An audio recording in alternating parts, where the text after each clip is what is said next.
Chapter 7. Guards, called Erica.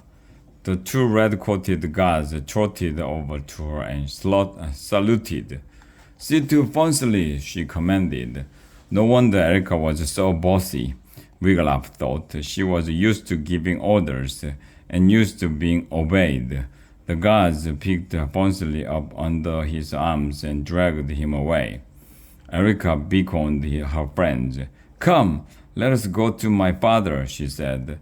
The group hurried after her, up the steps and into the palace.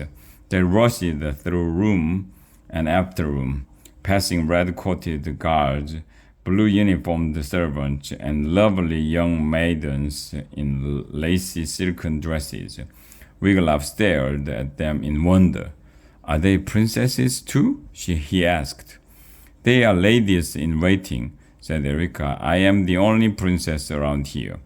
Erica led them up a wide staircase and down a hallway. At the end of it, Wiglaf heard someone groaning. Erica pushed open a golden door and ran into the chamber, calling, "Popsy!" The others stepped into the room. It was a vast, 10 times the size of Wiglaf's whole hovel in Pinwick. The king lay in a great canopy bed at the far end of the chamber. "Ooh!" he cried, staring into a looking-glass. "Who is I?"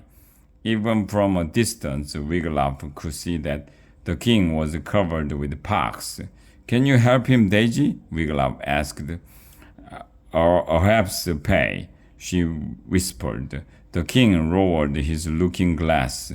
"I say," he cried, "is that you, Puppet?" Erica hugged him. "Yes, Popsy," she said. "I am bepoxed," wailed the king. He held up the looking glass again. "Oh, fie! A new pox is popping up on my nose." Daisy trotted up the king's bed. "Uge aide, our yai oyal lay, ray, ignes hay," she said. "Gajooks," cried the king again. "I thought I heard the pig speak." Wiglaf stepped forward. "You did, sire," he said. "Her name is Daisy, and she said, 'Good day, your royal highness.'" "Good day?" The king glanced again into the looking-glass. "Not for me, it isn't. Daisy may be of help to you, sire," said Wiglaf, "but she knows how to get rid of pox." "She knows all about healing herbs," Popsy added Erica. "It's the what blay, it's yai est bay," Daisy said. "Please what is best," Wiglaf translated. "I say," said the King Can, "has the Fonsley sent me a pig doctor?" Suddenly the door opened again. "Never fear," cried the man in a black cloak and wide-brimmed black hat. He carried a black box. "Dr. Litchworth is here." He rushed over to the king. "Everybody out," he shouted, "and take that filthy swine with you." "Not so fast," said Erica. "How do we know you are a good doctor?" "I cured the Prince of Snilgeblesha's hay fever," said Dr. Litchworth. "I removed the watch from the Queen of Toad's Grabia. I took out the Duchess of Strepthrosia's tonsils, and I will cure King Can's pox." "How?" asked Erica. Dr. Richworth smiled and held up his black box. "I have here the world's most advanced medicine," he said. Setting the box on the king's bedside table, he opened it. Dozens of little snake-like heads popped up. "Down, boys," said the doctor. "Patience. You shall all get a taste of the king." "What are those things?" cried Angus. "Leeches," said the doctor. "They will draw out the king's bad blood.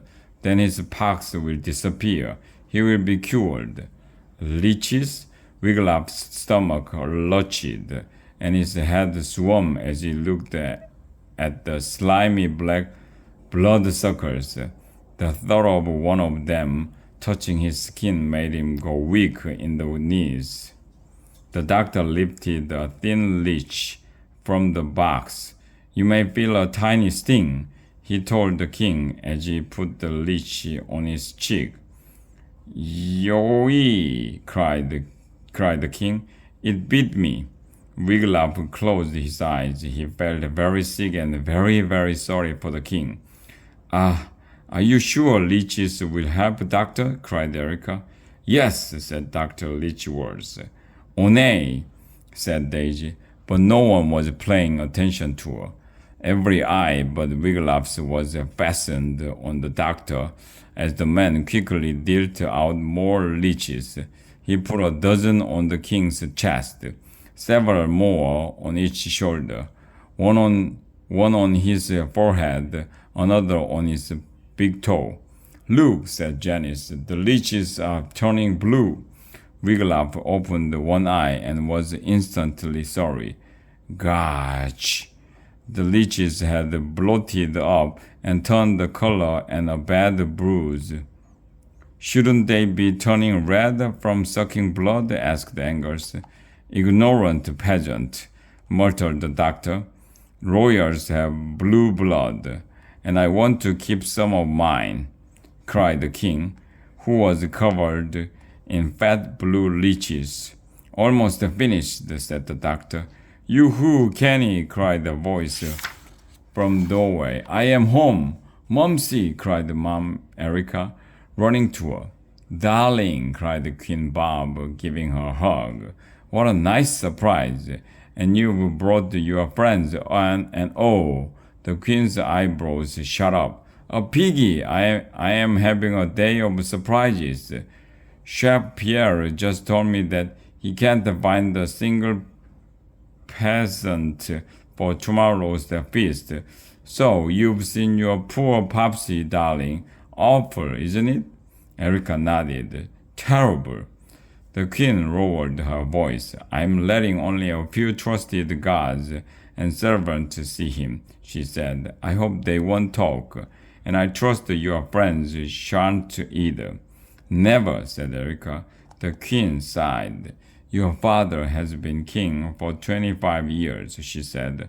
"Our subjects are coming to the palace tomorrow night to hear his silver anniversary speech. I've been working with him on it night and day. I want everyone to see what a good, kind king he is, that he's not just some fool who set fire to his pants." She pulled out a lace hanky and sniffed into it. "If our subjects see Kenny covered with the strange pox, why, they might banish us from the kingdom." Wiglaf remembered the peasants who he had overheard on the way to the palace. The queen was right to worry. "Your father must be pox-free by tomorrow so he can make his speech." The queen went on. "That's why I went to fetch a world-famous wizard. Probably Gizmo, the head wizard," Wiglaf thought to himself. "Hello, Babsies," the king called weakly. The queen rushed over to the king's bedside. "What are those disgusting things all over you?" she cried. "Leeches, Your Highness," said Dr. Leechworth. "Allow me to introduce myself." "I don't care who you are," said the queen. "Get those big fat suckers of the king, or I am calling the royal executioner." Dr. Leechworth walked fast. He grabbed the swollen blue leech and yanked. Pop! Off it came, spewing blue blood in all directions. Wiglaf gagged. Blue blood made him even sicker than common red blood. He clapped a hand over his mouth and tried to think of something, anything, besides the bloody scene before him. Pop, pop, pop, pop, pop. The doctor tried stuffing his leeches back into his black box, but now they were too full and fat to fit. He took off his wide-brimmed hat and dumped the leeches into it. "Oh, my poor Kenny," wailed Queen Bob. She whirled around and glared at Dr. Litchworth. "Begone, varlet!" The doctor quickly picked up his box and, forgetting about the leeches, put on his hat. The slimy creatures oozed out, slid down his face, and attached themselves to his neck. "Ow!" squealed the doctor as she ran from the room. "That hurts!" Queen Barb turned to her pale, spotty husband. She stroked his forehead. "Hold on, Kenny," she said. "The wizard is freshening up. He will be here any minute, and he shall cure you of these horrid pox." "I say," murmured the king. The queen beckoned Erica and her friends to come closer to the king's bed. "Kenny, darling," she said, plumping his pillow, "why don't you practice your speech for Puppet and her friends? King can sit up in bed." "Ladies and laddies," he said. "Ladies and gentlemen," corrected the queen. "Ah," said the king. "Ladies and gentlemen, villagers and peasants." "The peasants, dear," said the queen. The king nodded and went on. "In honor of the 25th anniversary of my coronation." "It's a coronation," said the queen. "A carnation is a flower." "Oh, so it is," said the king.